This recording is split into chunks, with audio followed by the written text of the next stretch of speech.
தாவீதின் ஆண்டவர்.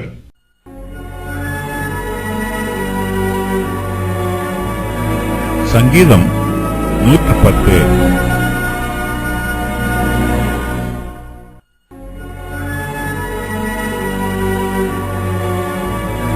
தாவீதின் சங்கீதம். கர்த்தர் என் ஆண்டவரை நோக்கி, நான் உம்முடைய சத்துருக்களை உமக்கு பாதபடியாக்கி போடும் வரைக்கும் நீர் என்னுடைய வலது பாரிசத்தில் உட்காரும் என்றார். கர்த்தர் சீயோனிலிருந்து உமது வல்லமையின் செங்கோலை அனுப்புவார். நீர் உம்முடைய சத்துருக்களின் நடுவே ஆளுகை செய்யும். உமது பராக்கிரமத்தின் நாளிலே உம்முடைய ஜனங்கள் மனப்பூர்வமும் பரிசுத்த அலங்காரமும் உள்ளவர்களாய் இருப்பார்கள். விடியற் காலத்து கற்பத்தில் பிறக்கும் பனிக்கு சமானமாய் உம்முடைய யவ்வன ஜனம் உமக்கு பிறக்கும். நீர் மெல்கி சேதேக்கின் முறைமையின்படி என்றென்றைக்கும் ஆசாரியராய் இருக்கிறீர் என்று கர்த்தர் ஆணையிட்டார். மனம் மாறாமலும் இருப்பார். நீர் என்னுடைய வலது பாரிசத்தில் உட்காரும். 110வது சங்கீதம் தாவீதின் விசுவாச அறிக்கையாகும். இந்த சங்கீதத்தில் கிறிஸ்தவர்களுடைய விசுவாச பிரமாணத்தின் எல்லா அறிக்கைகளும் இடம்பெற்றிருக்கிறது. இந்த சங்கீதத்திற்கு தாவீதின் சங்கீதம் என்னும் தலைப்பு கொடுக்கப்பட்டிருக்கிறது. தாவீது கர்த்தரை துதிக்கிறார். கர்த்தருக்குள் மகிழ்ச்சியாய் இருக்கிறார். தாவீது மேசியாவை தன்னுடைய மனக்கண்களால் தீர்க்க தரிசனமாய் காண்கிறார். நாம் இந்த சங்கீதத்தை பாடும்போது இயேசு கிறிஸ்துவை பற்றி சொல்லப்பட்டிருக்கிற தீர்க்க தரிசனங்களை நினைவு கூர்ந்து அவரை துதிக்க வேண்டும்.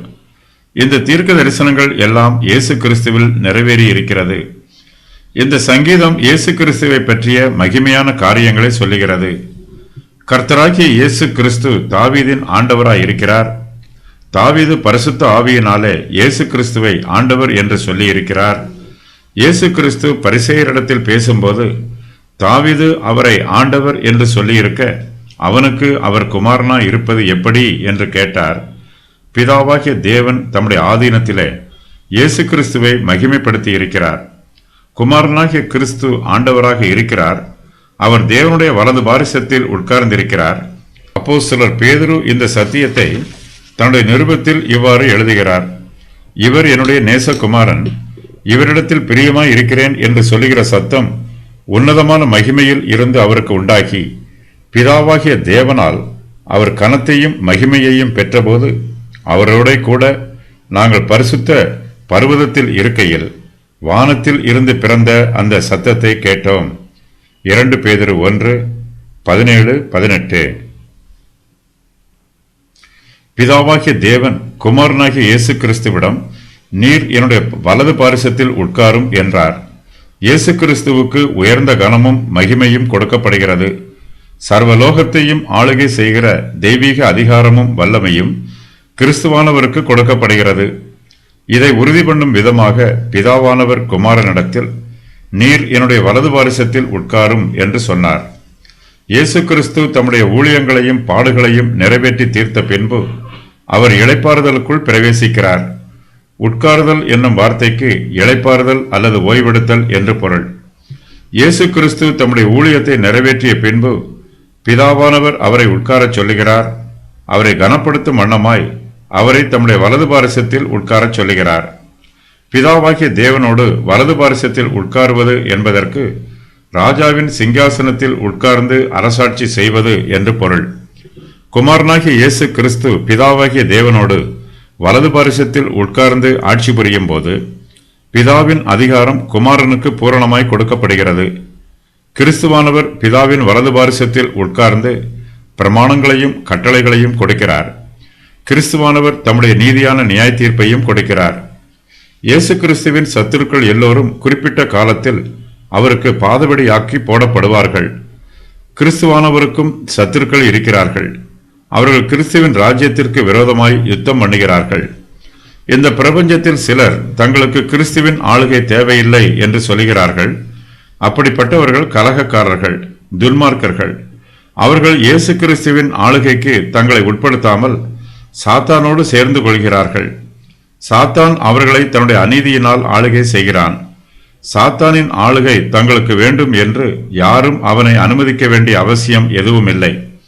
ஒரு மனுஷன் கர்த்தரை விட்டு பிரிந்து விலகி வந்துவிட்டால் சாத்தான் அவனை எளிதாக பிடித்து தன்னுடைய ஆளுகைக்கு உட்படுத்தி விடுவான். இயேசு கிறிஸ்துவின் சத்துருக்கள் அவருக்கு பாதபடியாக்கி போடப்படுவார்கள். இந்த சம்பவம் உடனே நடைபெறாது. எபிரேயருக்கு எழுதின நிருபத்தின் ஆசிரியர் இது பற்றி இவ்வாறு சொல்லுகிறார். ஒரு இடத்திலே ஒருவன் சாட்சியாக, மனுஷனை நீர் நினைக்கிறதற்கும் மனுஷனுடைய குமாரனை நீர் விசாரிக்கிறதற்கும் அவன் எம்மாத்திரம்? அவனை தேவதூதரிலும் சற்று சிறியவனாக்கினீர். மகிமையினாலும் கனத்தினாலும் அவனுக்கு முடிசூட்டி உம்முடைய கரத்தின் கிரியைகளின் மேல் அவனை அதிகாரியாக வைத்து சகலத்தையும் அவனுடைய பாதங்களுக்கு கீழ்ப்படுத்தினீர் என்று சொன்னான். சகலத்தையும் அவனுக்கு கீழ்ப்படுத்தினார் என்கிற விஷயத்தில் அவர் அவனுக்கு கீழ்ப்படுத்தாத பொருள் ஒன்றுமில்லை. அப்படி இருந்தும் இன்னும் அவனுக்கு சகலமும் கீழ்ப்பட்டிருக்க காணோம்.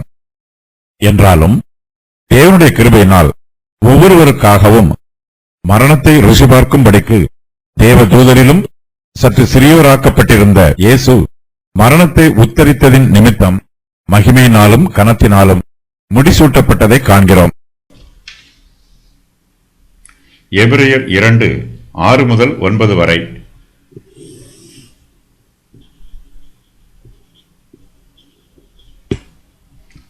இயேசு கிறிஸ்துவின் சத்துருக்கள் எல்லோரும் அவருக்கு இன்னும் பாதபடியாக்கி போடப்படவில்லை. இன்னும் அவருக்கு சகலமும் கீழ்ப்பட்டிருக்கவில்லை. தம்முடைய சத்துருக்கள் எல்லோரும் தமக்கு பாதபடியாக்கி போடும் வரைக்கும் கிறிஸ்துவானவரும் காத்திருக்கிறார். கிறிஸ்துவானவர் காத்திருக்கும் வேளையில் பிதாவானவர் அவரை, நீர் என்னுடைய வலது பாரிசத்தில் உட்காரும் என்று சொல்லுகிறார். கிறிஸ்துதாமே தம்முடைய சத்துருக்களை தமக்கு பாதபடியாக்கி போடும் வரைக்கும் பிதாவின் வலது பாரிசத்தில் உட்கார்ந்து காத்திருப்பார். கர்த்தர் என் ஆண்டவரை நோக்கி என்னும் வாக்கியம் ஒரு மூல பாஷை பதிப்பில் கர்த்தர் என் கர்த்தரை நோக்கி என்று இருக்கிறது. சங்கீதம் 110:5 உம்முடைய வலது பாரிசத்தில் இருக்கிற ஆண்டவர் என்னும் வாக்கியம் மூல எபிரேய பாஷையில் கர்த்தருடைய வலது பாரிசத்தில் இருக்கிற கர்த்தர் என்று பொருள்படுமாறு உள்ளது. யெகோவா என்னும் நாமத்தில் பழைய ஏற்பாட்டு கால ஆசிரியர்கள் மிகுந்த பக்தி கொண்டிருந்ததினால் தங்கள் பதிப்புகளில் யெகோவா என்று எழுத வேண்டிய இடங்களில் அதோனாய் என்று எழுதியிருக்கிறார்கள். இவ்வாறு 134 இடங்களில் எழுதப்பட்டிருக்கிறது. அதில் சங்கீதம் 110:5-1. இந்த வசனம் கர்த்தருடைய திருத்துவத்தை விளக்குகிறது. பிதா, குமாரன், பரிசுத்த ஆவியானவர் ஆகிய மூவருமே தேவன், சம அந்தஸ்தில் இருப்பவர்கள்.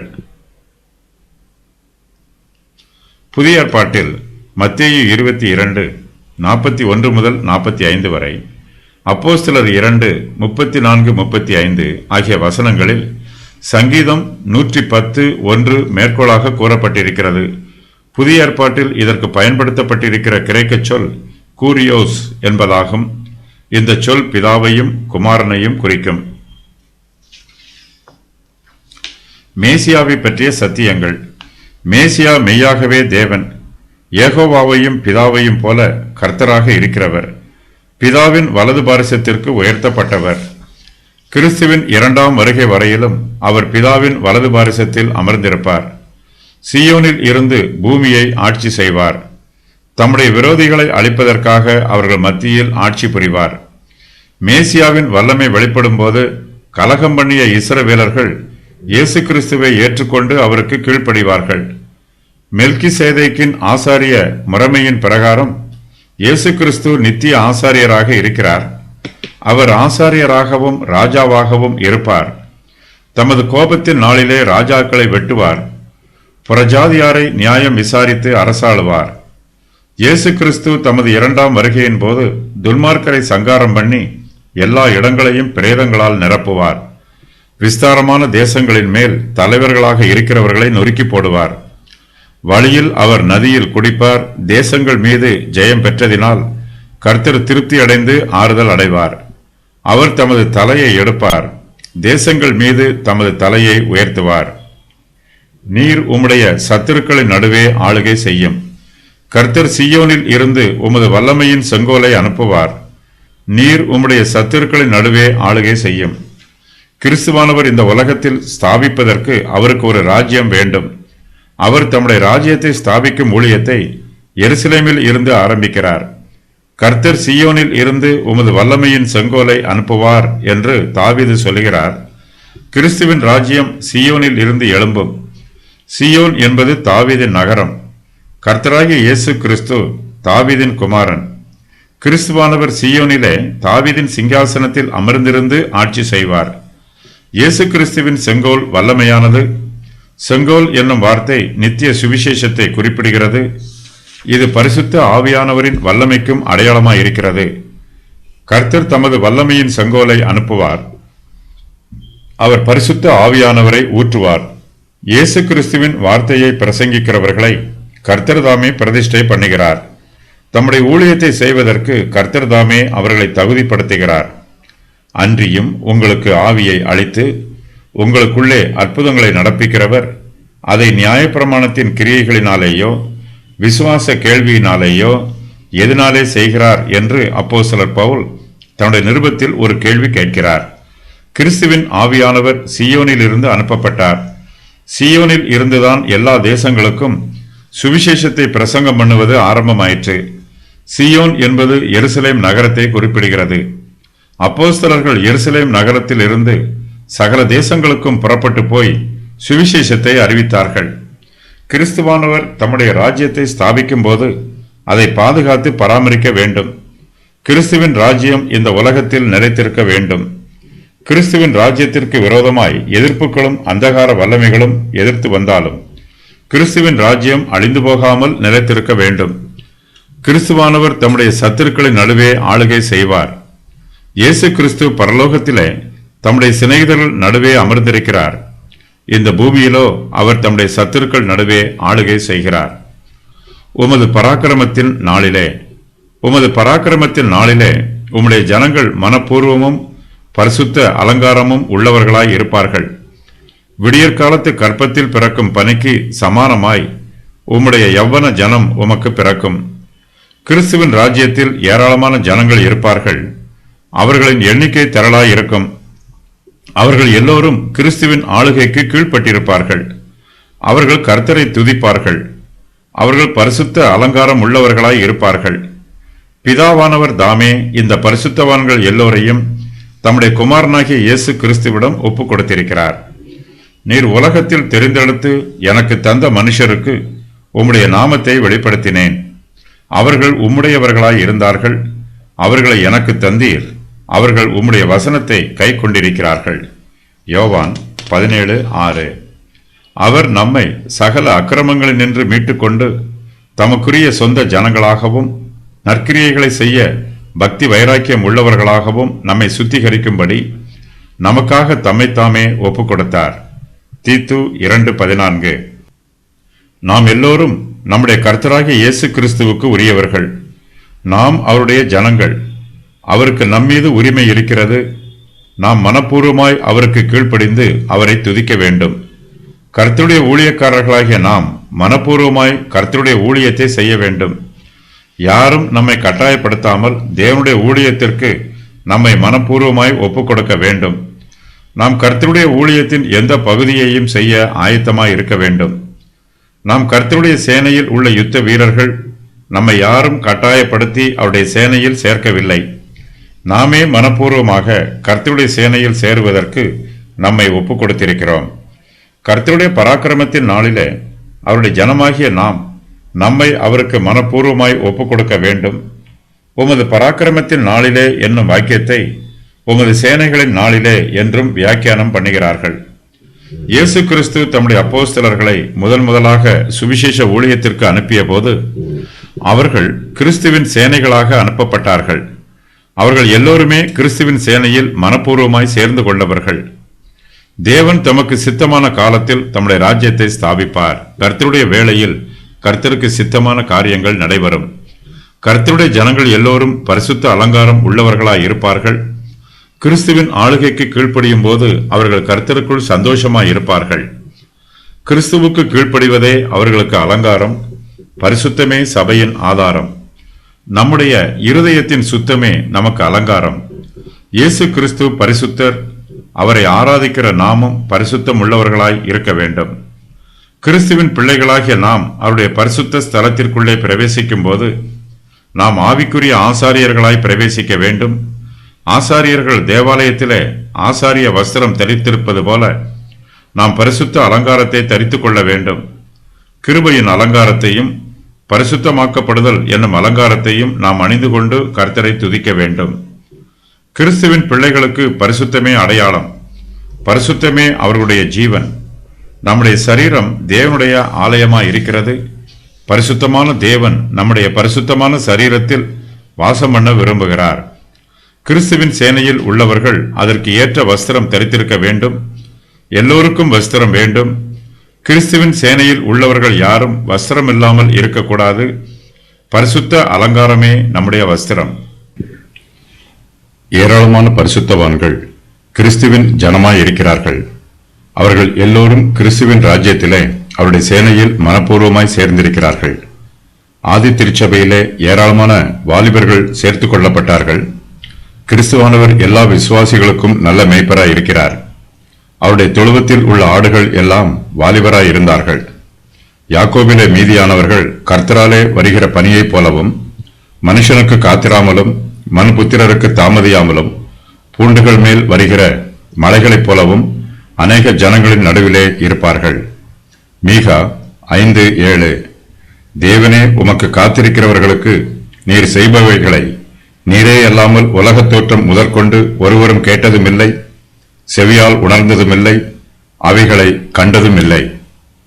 இப்பொழுதும் கர்த்தாவே, நீர் எங்களுடைய பிதா, நாங்கள் களிமண், நீர் எங்களை உருவாக்குகிறவர், நாங்கள் அனைவரும் உமது கரத்தின் கிரியை. ஏசாயா 64:4-8. யவன ஜனம் என்னும் வார்த்தை வாலிபர்களை குறிக்கிறது. விடியற்காலத்தில் பிறக்கும் பனி திரளாயிருக்கும். அதுபோல கர்த்தருடைய பிள்ளைகளும் திரளாயிருப்பார்கள். அவர்கள் எண்ணிக்கையில் அதிகமாயிருப்பார்கள், பார்வைக்கு சௌந்தரியமாயிருப்பார்கள். இயேசு கிறிஸ்துவின் சமூகத்தில் வாலிபர்கள் திரளாய் கூடியிருப்பது ஆனந்த பாக்கியமான அனுபவம். தரையில் பனி பெய்யும் போது அது அழகாயிருக்கும். அதுபோலவே இயேசு கிறிஸ்துவின் சமூகத்தில் அவருடைய பிள்ளைகள் கூடியிருப்பதும் அழகாயிருக்கும். நீர் மெல்கிசேதேக்கின் முறைமையின்படி என்றென்றைக்கும் ஆசாரியராய் இருக்கிறீர். நீர் மெல்கிசேதேக்கின் முறைமையின்படி என்றென்றைக்கும் ஆசாரியராய் இருக்கிறீர் என்று கர்த்தர் ஆணையிட்டார். மனம் மாறாமல் இருப்பார். நம்முடைய கர்த்தராகிய இயேசு கிறிஸ்து ராஜாதி ராஜாவாகவும் கர்த்தாதி கர்த்தாவாகவும் இருக்கிறார். அவர் ஆசாரியராகவும் இருக்கிறார். இயேசு கிறிஸ்து நமக்கு தேவனுடைய ஊழியக்காரர். அவர் நமக்காக தேவனிடத்தில் பரிந்து பேசுகிறவர். நமக்கும் தேவனுக்கும் நடுவே மத்தியஸ்தராக ஊழியம் செய்கிறவர். அவர் என்றென்றைக்கும் ஆசாரியராய் இருக்கிறார். கிறிஸ்துவின் ஆசாரியத்துவம் நித்திய காலமாய் நிலைத்திருப்பது நமக்கு கிடைத்திருக்கிற மிகப்பெரிய சிலாக்கியம். கிறிஸ்துவின் மூலமாய் வரும் ஆசீர்வாதங்கள் நமக்கு நித்திய காலமாய் தங்கியிருக்கும். நம்முடைய கர்த்தராகிய இயேசு கிறிஸ்து இந்த கிருபையின் காலத்தில் நமக்கு என்றென்றைக்கும் ஆசாரியராய் இருக்கிறார். இயேசு கிறிஸ்து ஆரோனுடைய முறைமையின்படி நமக்கு ஆசாரியராக இல்லை. அவர் மெல்கிசேதேக்கின் முறைமையின்படி நமக்கு ஆசாரியராய் இருக்கிறார். மெல்கிசேதேக்கு ஆரோனுக்கும் முந்தியவர். பல விஷயங்களில் மெல்கிசேதேக்கின் ஆசாரியத்துவம் ஆரோனின் ஆசாரியத்துவத்தை விட மேன்மையானது. எபிரேயருக்கு நிருபம் எழுதின ஆசிரியர் மெல்கிசேதேக்கின் ஆசாரிய முறைமையின் மகத்துவத்தை தெளிவாக எழுதியிருக்கிறார்.